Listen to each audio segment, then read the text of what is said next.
Hello, welcome back for Unit 5 of our American History 1 course here at Waldorf University. And this week, we're headed to the Democracy in America era. One of the things we're going to see this week is the great expansion of the electorate in the United States. Now, not going to be the most inclusive still, but one of the things we're going to see a change is that a lot of the property requirements or other kind of barriers to voting, particularly for white male voters, are going to start dropping away. We're going to see the electorate more than double between the election of 1824 and 1828. Riding on the wave of that is going to be Andrew Jackson, one of our most historically significant and controversial presidents of all time. And this week we get a great chance to take a look at the Jackson presidency. And so as we look at this, the first thing you're going to do is over on the discussion board, and you're going to take a look at this political cartoon of Andrew Jackson from 1832. And this primary source shows Jackson as a tyrannical ruler with a scepter in one hand and a veto in the other. He's going to be a major proponent of executive power, and he's going to greatly expand presidential power, especially through his use of the veto during his presidency. He's also standing on top of the United States Constitution that's intentional, which has been torn to pieces. And many people in the 1800s were arguing that Jackson brought forth from the age of common man. Others argued that his government style was undemocratic and certainly not in favor of the common man. And this is a historical legacy that we continue to see today. Jackson's going to lose the election of 1824 in what's called the corrupt bargain. The election is going to see no one win. The necessary electoral votes going to be thrown to the House of Representatives, and through a deal between Henry Clay and the eventual winner, John Quincy Adams, we're going to see Jackson lose the presidency. In 1828, he's going to come storming back in on the shoulders of the newly created Democratic Party, which is going to be based around grassroots organization. Is really going to empower particularly people in the American South and on the Western frontier to build a coalition that's going to be very successful from an electoral perspective.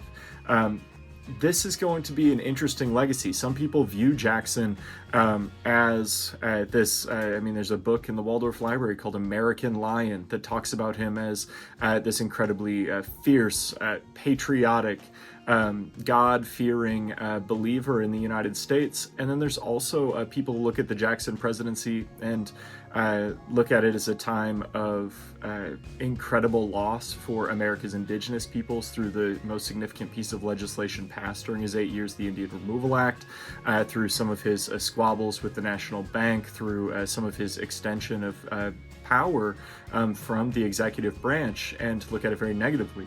I think there's validity in both perspectives. And I think that's one of the things that I want you to sift out here. I want you to think about which position you believe is most accurate with Andrew Jackson. Considering your position, what do you believe was his greatest impact, positive or negative, to society during his administration? And so to do this, the political cartoon is a jumping off point. And again, this is where I want you doing research and bringing in different things, whether that's from the unit lesson, maybe that's looking at some other things about Jackson through the Waldorf Online Library or other online sources. And I want you to formulate your opinion that represents what you think about Jackson. One of the things that I've seen consistently teaching is that Jackson is somebody that your opinion of him will largely reflect your deeper political sentiments. And I'm not saying party affiliation. I actually think Jackson today might identify more with a more conservative United States in some ways. And I don't think he clear-cut fits into a box. One of the things I think we should keep in mind is that political parties change over time based on grassroots positions influencing the overall position of a party. The Democratic Party, as it's founded in 1832, is radically different than the Democratic Party in 1940 or at the time of the New Deal or at the time of the Civil Rights Act in 1965 is very different than the Democratic Party today.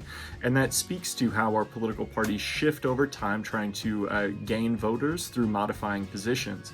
I want you to think about that with Jackson. Don't get caught into labeling or cheering for political parties like sports teams. I think that's both short-sighted and not a great thing to do. But make sure that you're putting your best foot forward there on the discussion board. I look forward to us having a pretty good conversation. You do have the Unit 5, which will look, that assessment will look a little bit like what we saw in Unit 4, but I would encourage you, and there's even an announcement under the thing in the unit, to make sure you're reading the stuff first.